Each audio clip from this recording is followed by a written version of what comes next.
mga ka-antrep, good evening po sa ating lahat. Welcome back again to our channel. Kumusta po kayo? Mabilisang vlog lang po ito.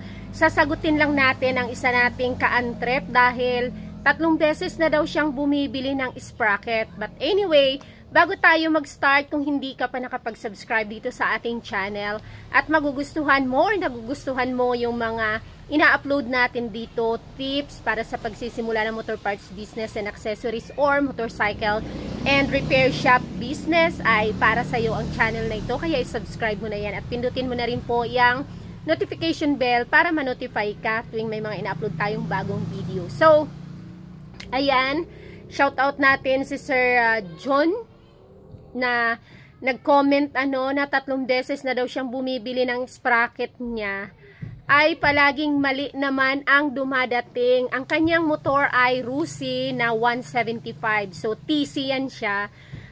Rusi, pero TC 175. So, macho yan siya. So, ganito po, sir. Baka po mali naman talaga ang inyong ino-order or mali yung description doon sa shop na inyong ino-orderan. Marami po kasi yan mga ka-antrep.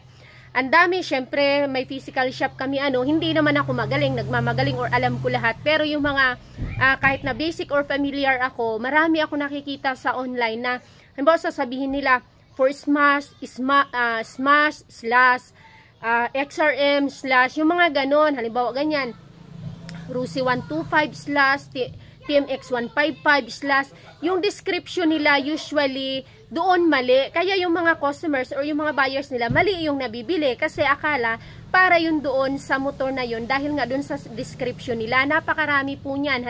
Basta't napakaraming mga ganun. Kaya ang hirap mag-order online kapag wala talagang physical shop yung may online shop. Kasi minsan, lang din nila, ginagaya-gaya lang description o kaya minsan naman ay ina-assume lang nila. So, kagaya nito, marami tayong mga pyesa na mga, halimbawa sa Rusi, ina-assume agad nila na pang TMX yung kapareho. So, umu-order sila, pag nakita nila online, description ay, halimbawa, Rusi slash TMX. Although marami naman talagang pyesa na, lalo sa mga China motorcycles, ay sa mga Honda nila, nire-replika or ginagaya or ipinapareho. Pero minsan sa description talaga. So, ganito po, sir.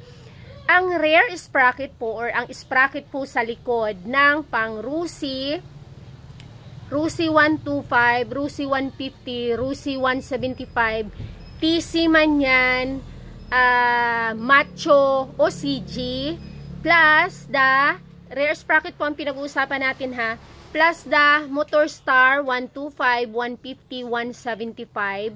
Ang kapareho po niya na sprocket sa likod ay pang TMX 155, same with the TMX 125, same with the Lipan 125 or 150, CG 125, 150, 175, Motorstar 150, 125, 175. Pari-pariho po yun sila sa rear sprocket.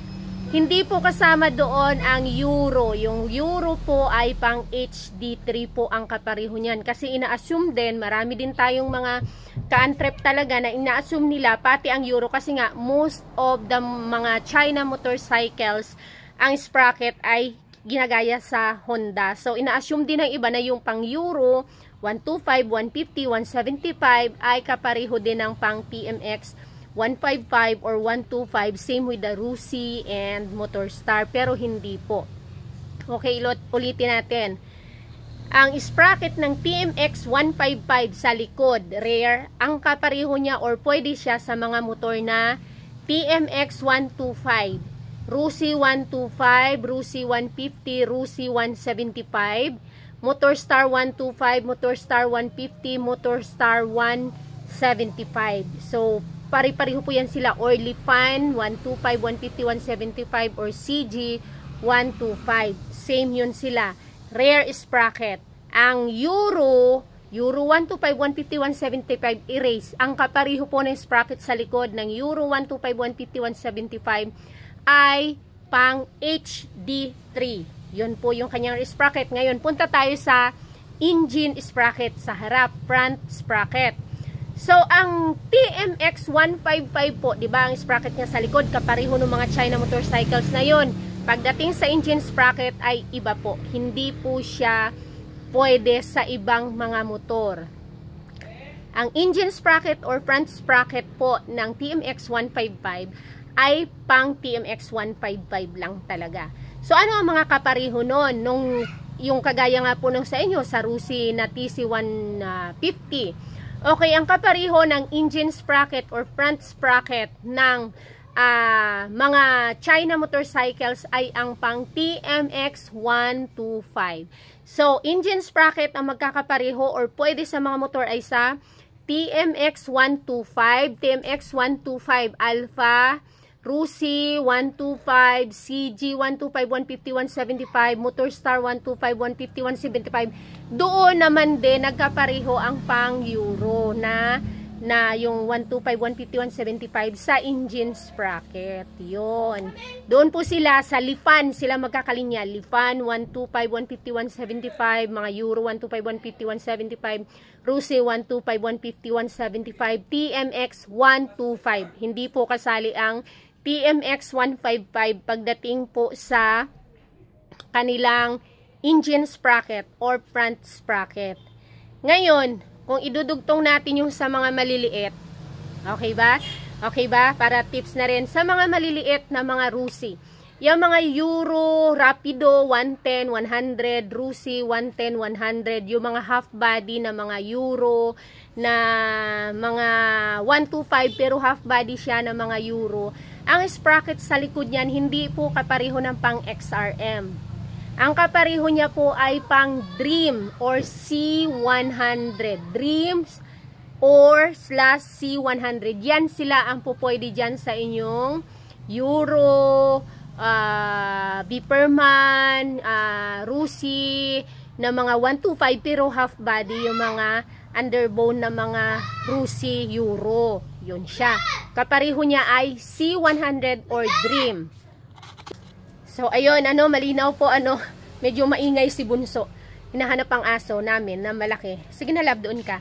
Ngayon naman po, pagdating doon sa engine sprocket ng mga maliliit na motor na yan, ng mga China motorcycles na yan, mga underbones na yan, ang usual na kapareho niya o nakareplika siya or sinunod siya sa mga XRM.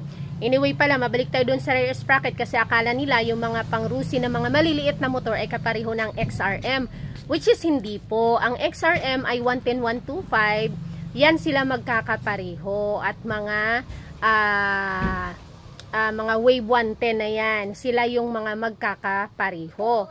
Ngayon, pagdating sa engine sprocket, lahat na po yun sila magkakapareho na po. Nakasunod po yun sa engine sprocket ng XRM.